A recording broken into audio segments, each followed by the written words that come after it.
Hi everyone, welcome to Authentic Ingenuity Entrepreneur.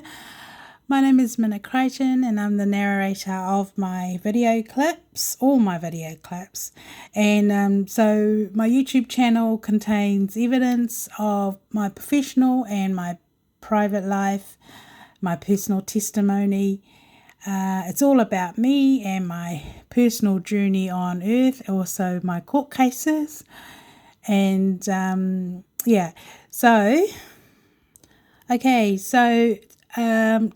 date is the 6th of February 2025. So this clip is a continuous from the last clip. Video got a little bit too long, and I was just about to show what I picked up today on the radio, and I will play the clip. The clip is about 10 minutes. About 8 minutes long, but I will cut a lot of it off. I'm just going to pick up and just let you guys listen.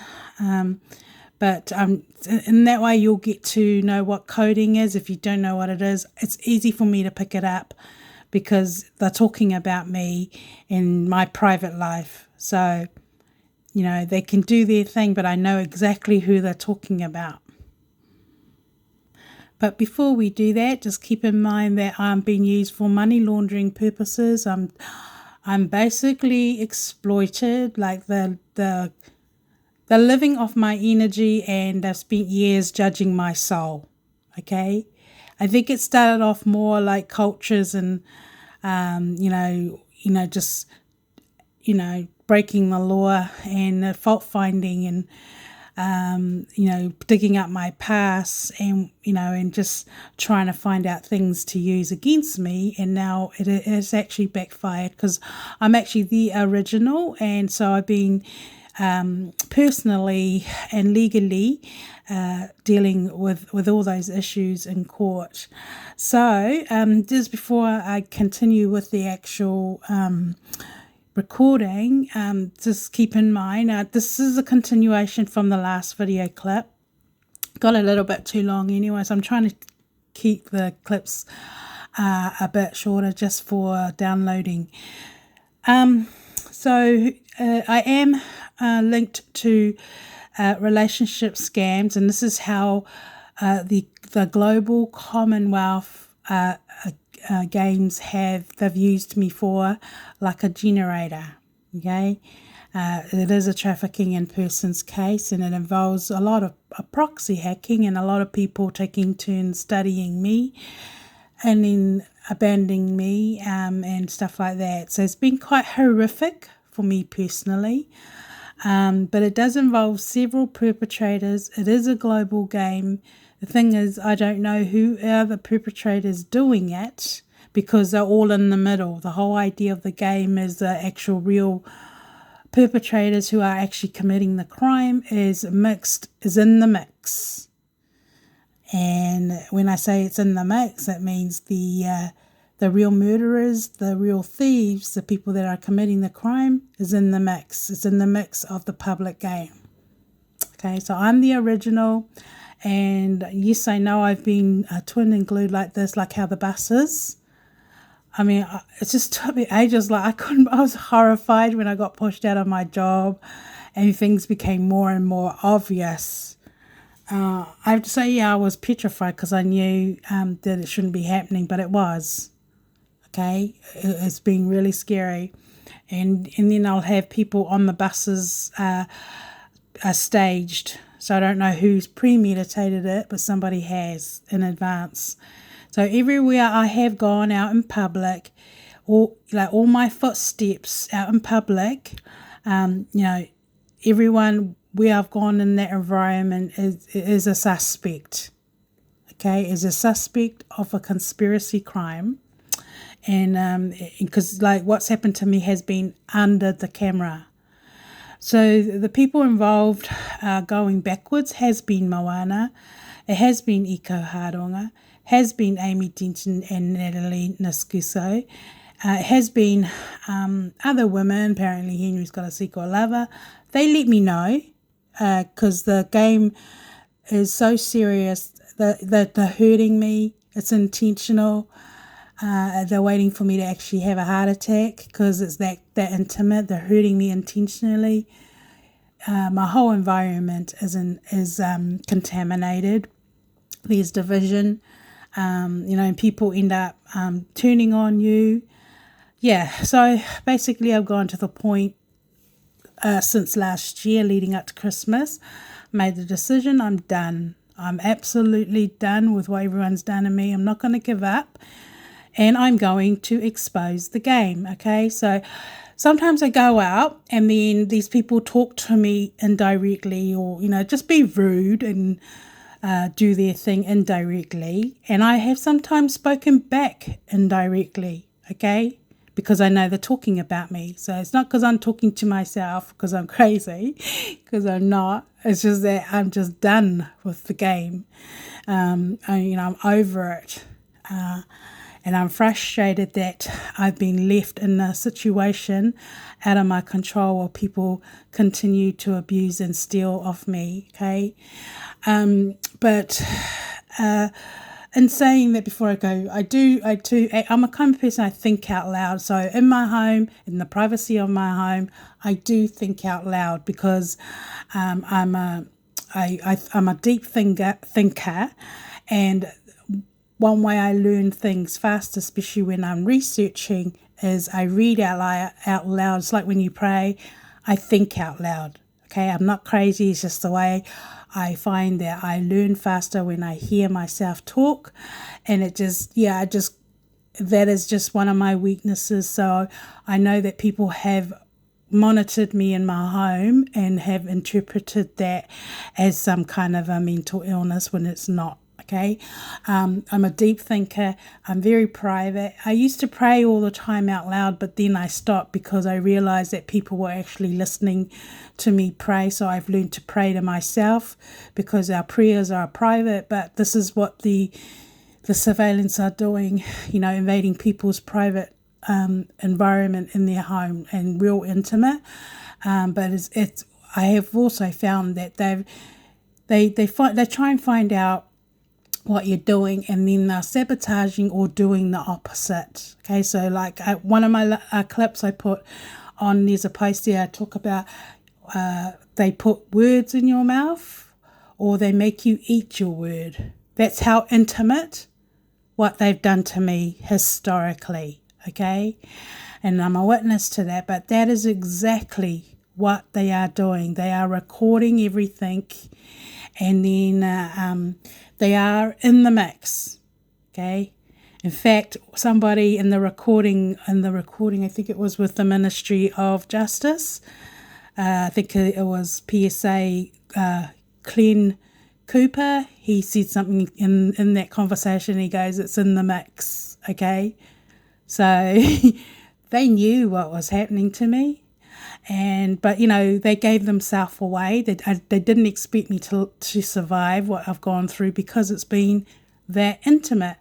Then I had Tony Fisher, the general manager, because the recording was real, and I asked permission if I could record it. They said yes, so I'm not breaking any laws. And then the conversation carried on. The conversation was with the barrister for the Ministry of Justice, okay, and he was whispering behind the scene, telling Tony Fisher, the general manager for the Ministry of Justice, what to say to me. And as the conversation went on, he said, suck eggs, okay? So things like that, this is what you look for on social media, like a tip-off, but they're actually coding and they're tipping off everyone who's actually in on the game.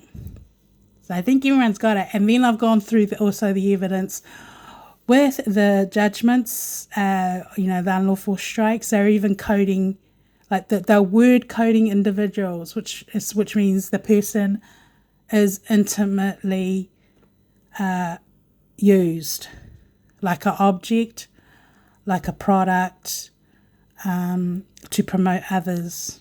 Okay, so this is my visual picture of what they're actually doing secretly. Okay, but those women that are being used, the relationship with me and Henry Cavill, The women is Natalie Visciso and Amy Denton, and then apparently Henry's got a secret lover, and he doesn't have any of those. Believe you me, okay? Just I swear it, he doesn't.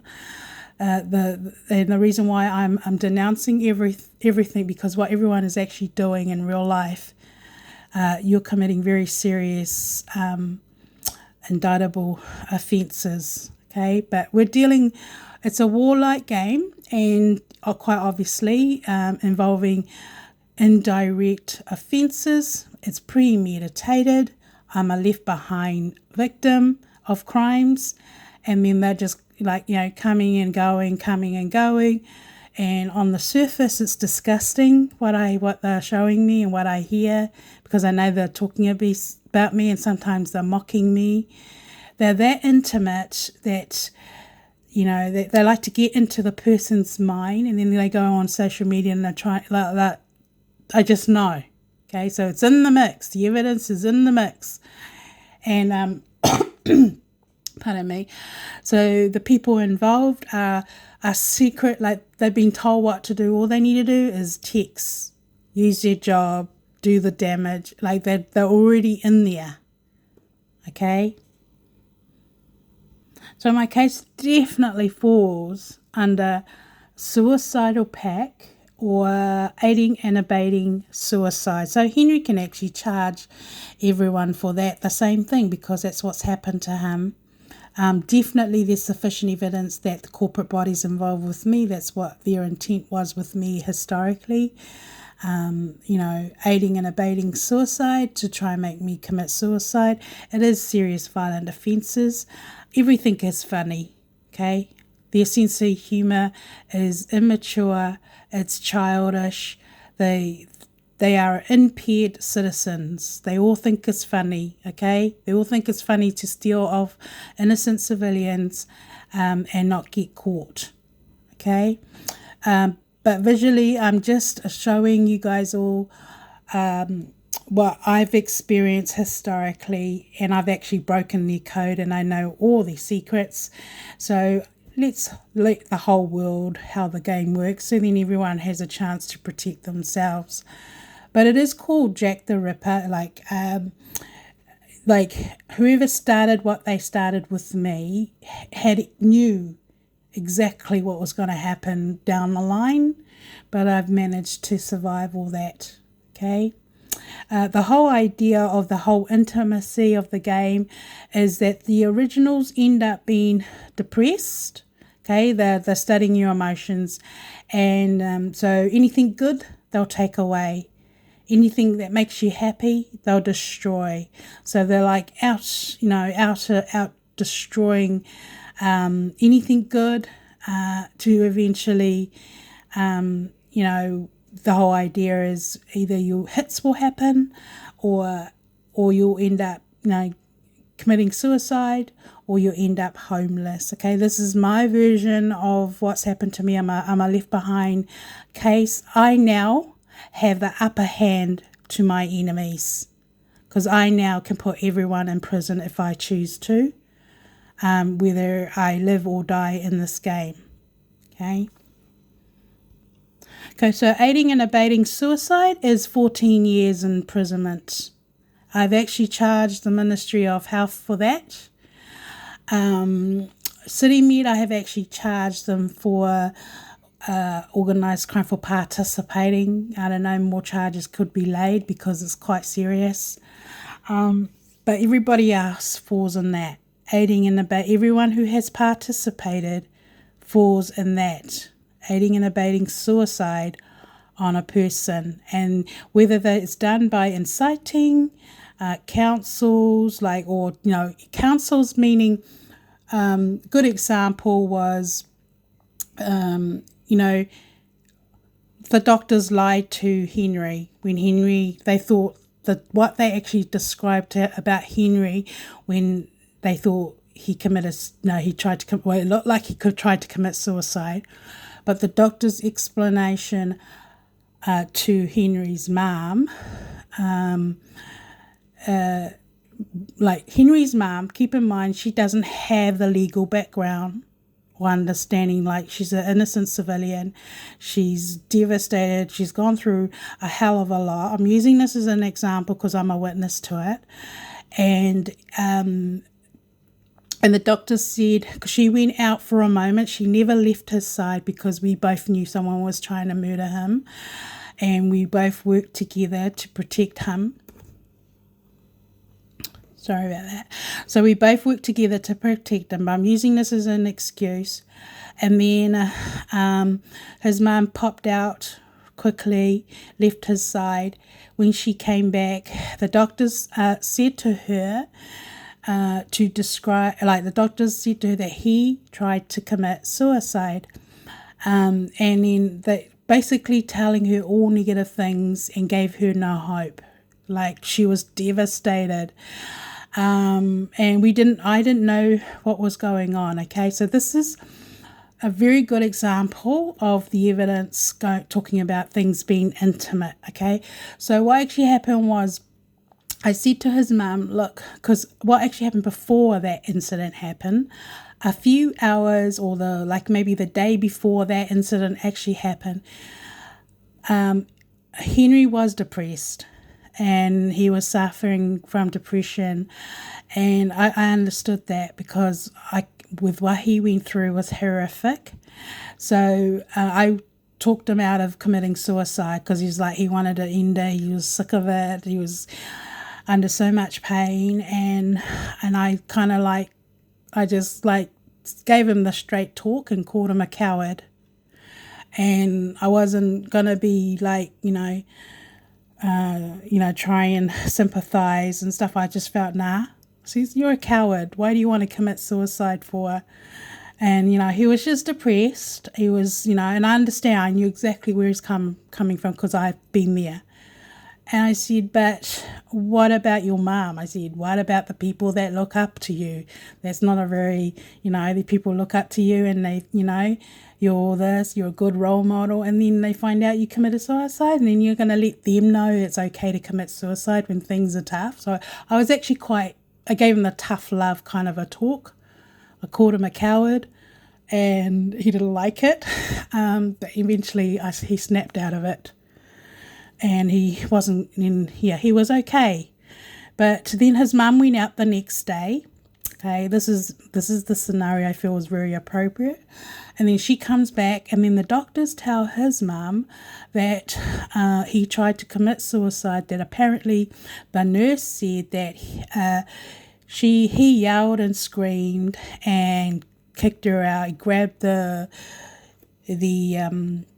injection and injected himself and tried to commit suicide. And so that was it.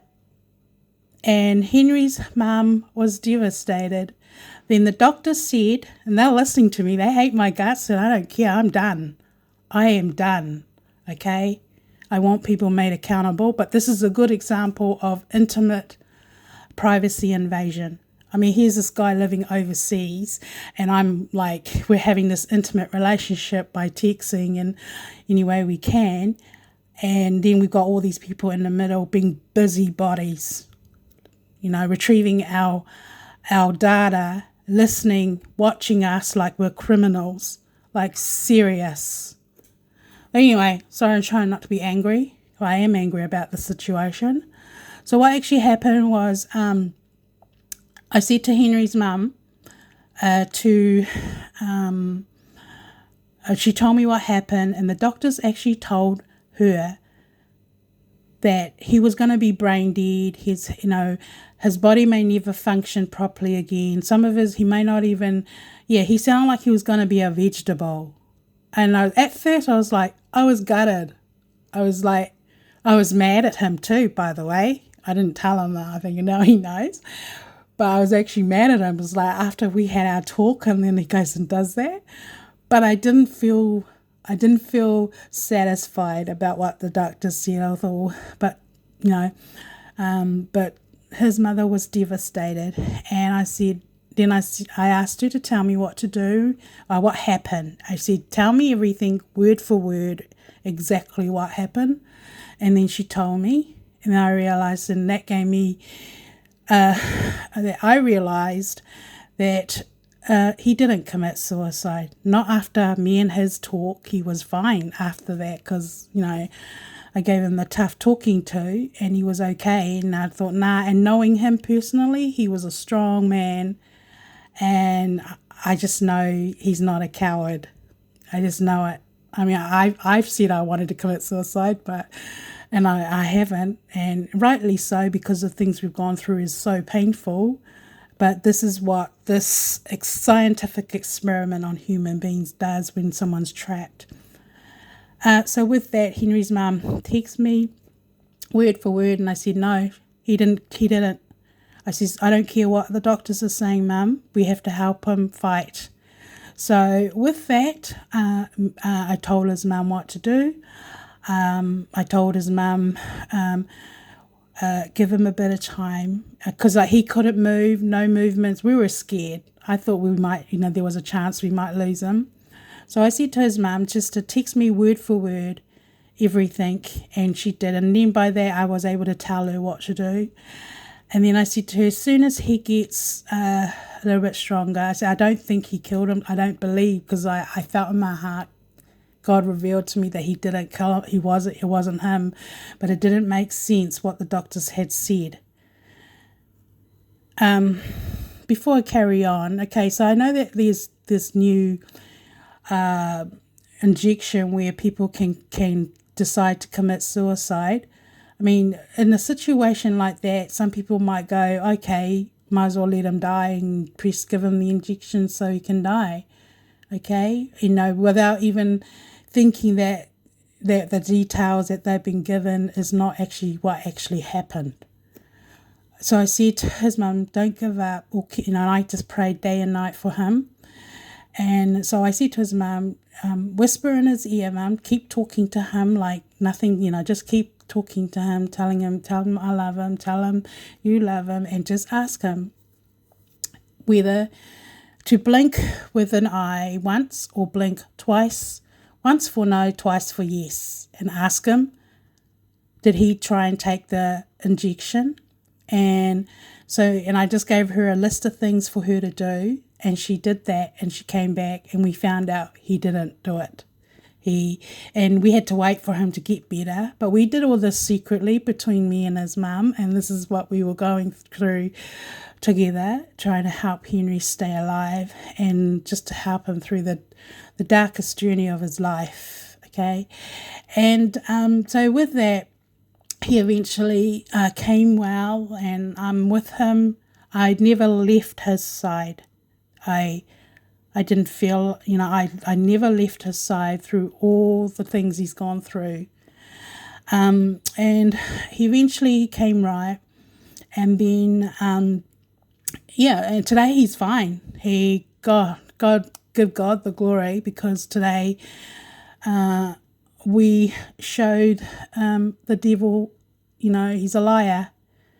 But in saying that, people go and commit, just because somebody says that I'm going to commit suicide does not mean that they're going to commit suicide. I've said it. It doesn't mean I want to. It's just a cry for somebody help me through this, get rid of this pain or depression or whatever, because it's a really difficult time at that time. But and then we found out as time progressed, that the nurse actually injected him, right? And that this is a perfect scenario of the doctors do not always get it right, all right? This is like the incident after finding out that the doctors did an operation on him using another patient's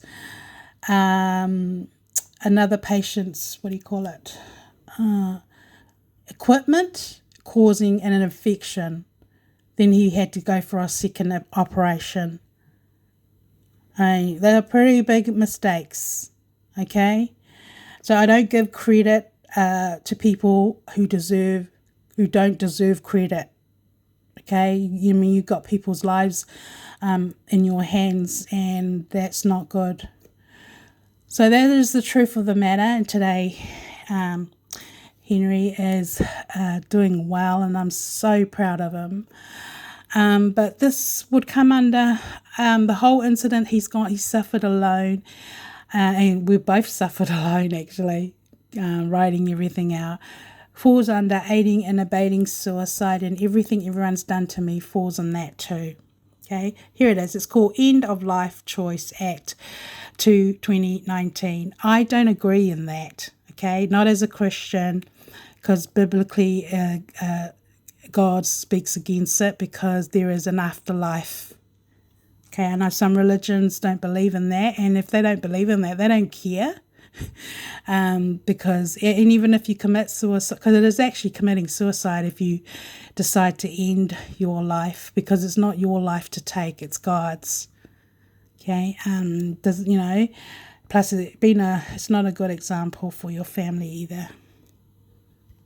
So today I'm going to play what I'm playing. I won't play all of it. It's like 8 minutes long. I got this off the radio.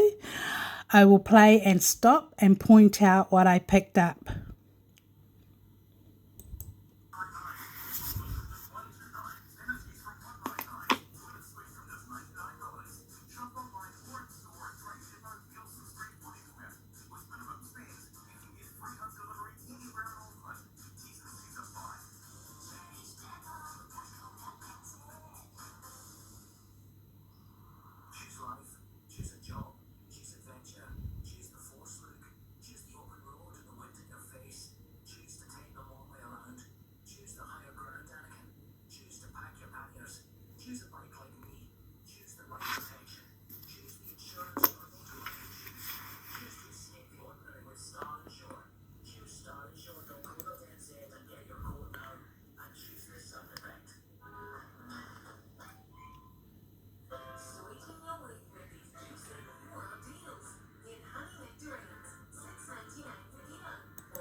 I just let it play so you can know which radio station it's coming from.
This song here is in reference to Amy Denton.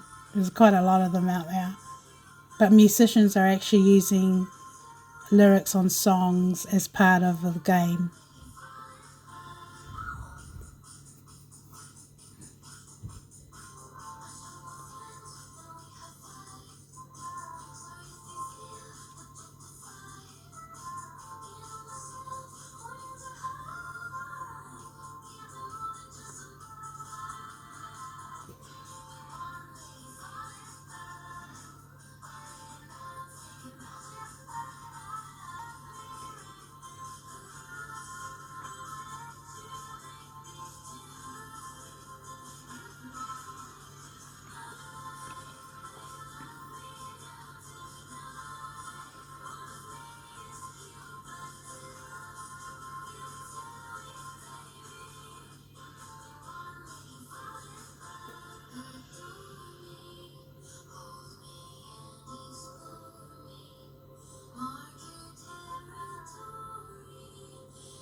Oh, this one here is referred to Amy Denton. I think the other one is to his secret lover.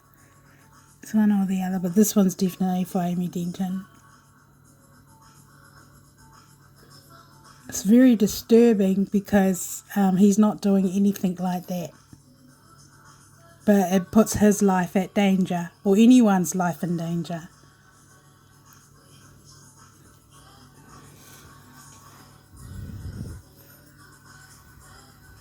It's a conspiracy.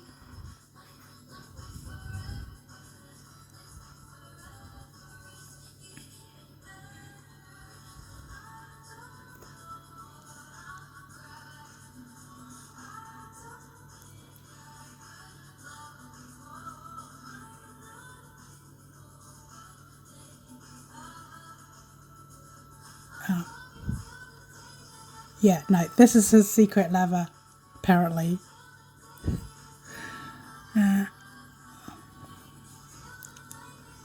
But both of those songs are referred to either Eamon Denton and his secret lover. So, but he's not, okay?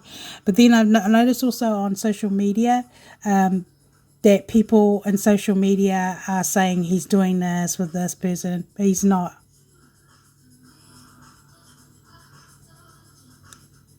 This is what you call a conspiracy tactic in the criminal jurisdiction.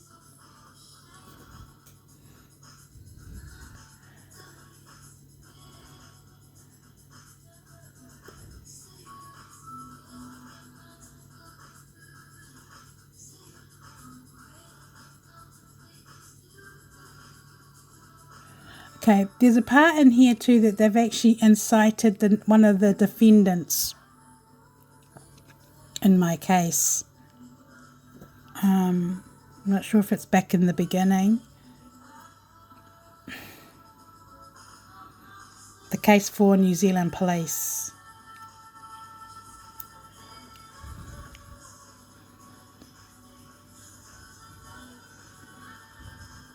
Let's just forward this a bit, just one moment.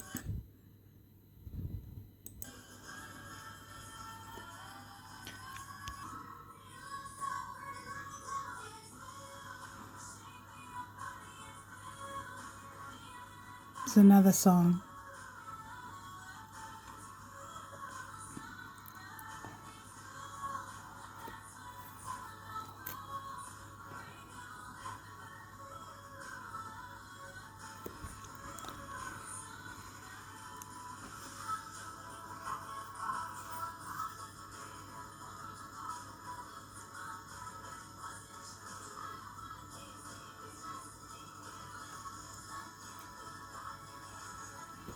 All right.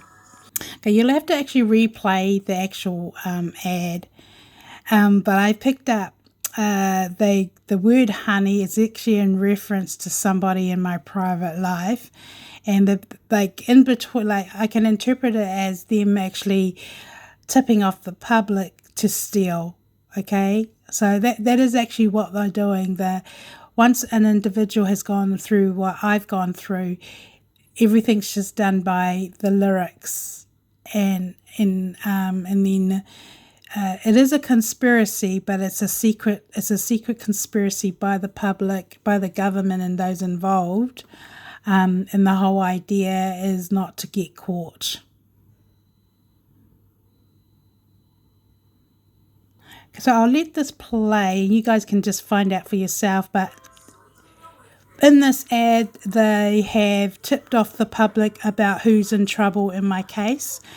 And the guy that's actually in trouble in my case that is linked to this global scam is a constable. His name is Warren. He is the one that I gave him the... I don't know if this is happening, but this is what people are doing. They're tipping off the public who's in trouble.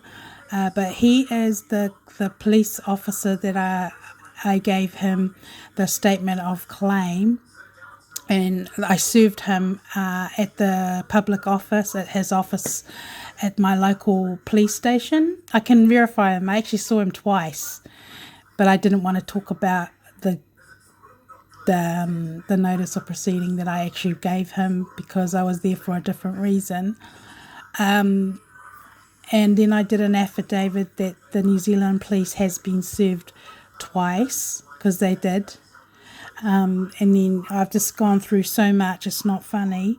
But they've tipped off the public in this ad. So you'll have to listen to it yourself. His name is Warren, but they're kind of like in the mix, put in the coding, so everyone knows just by listening. But they've done this with other defendants. He's not the only one. And that's why privacy laws are so important.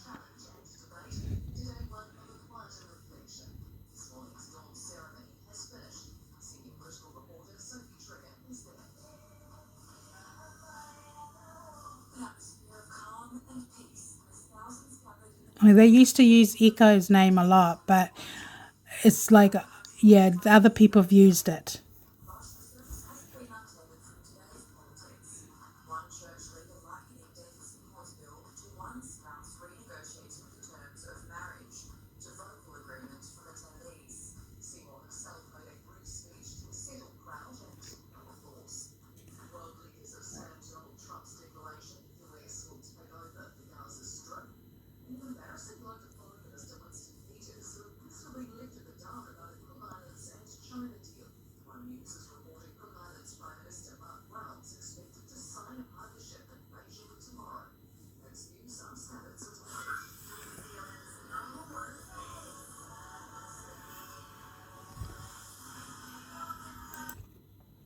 Yeah, she's going #1 for hits.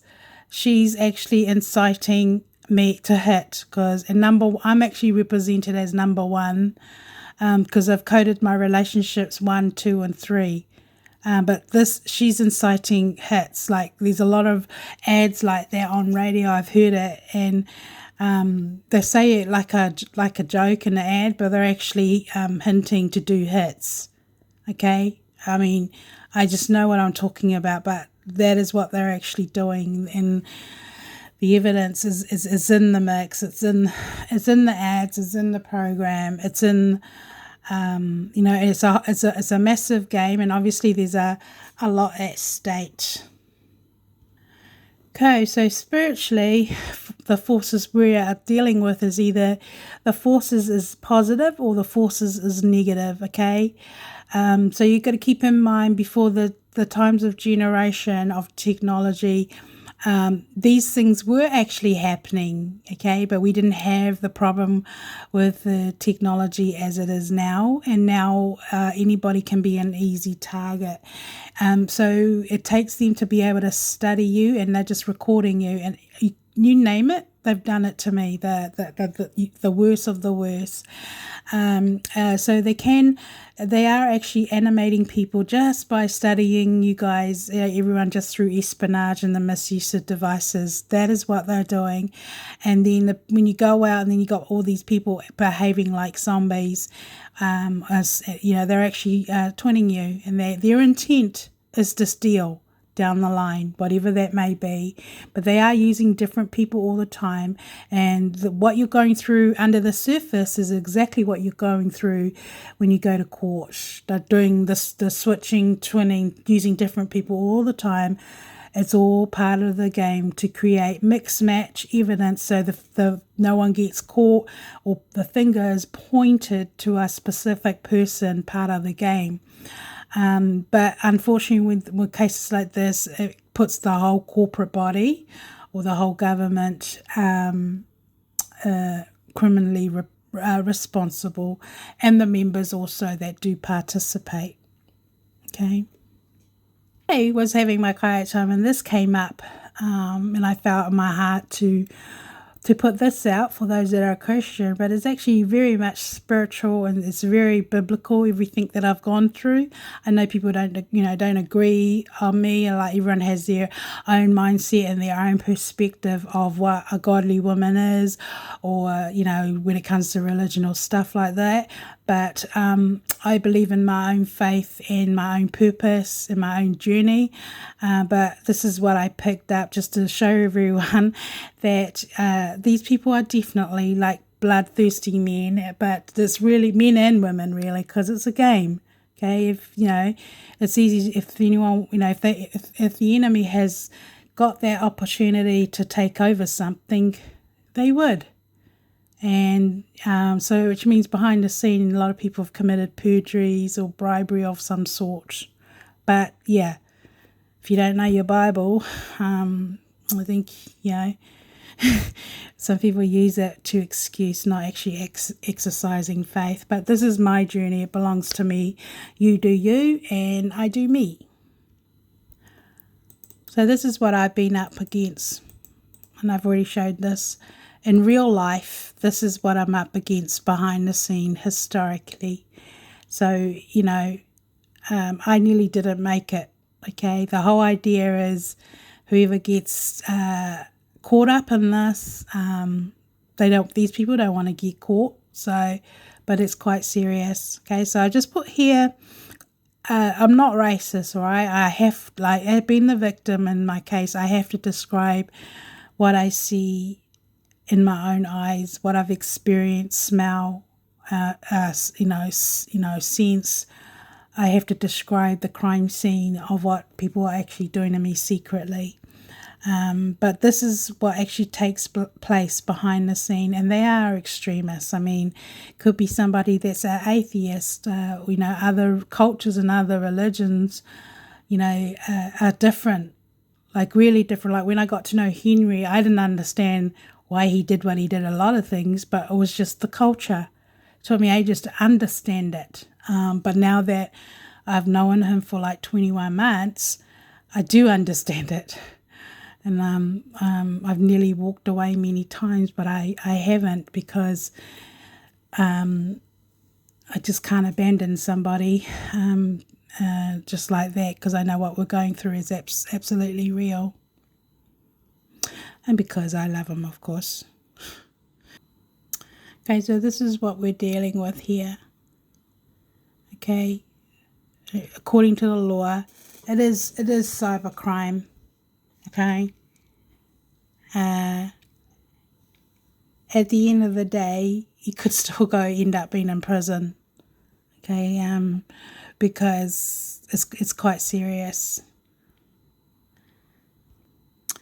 So this is what it's like for those that are subject to secret society conspiracy. Okay, you're blind, like you don't know who's going to attack you or anything.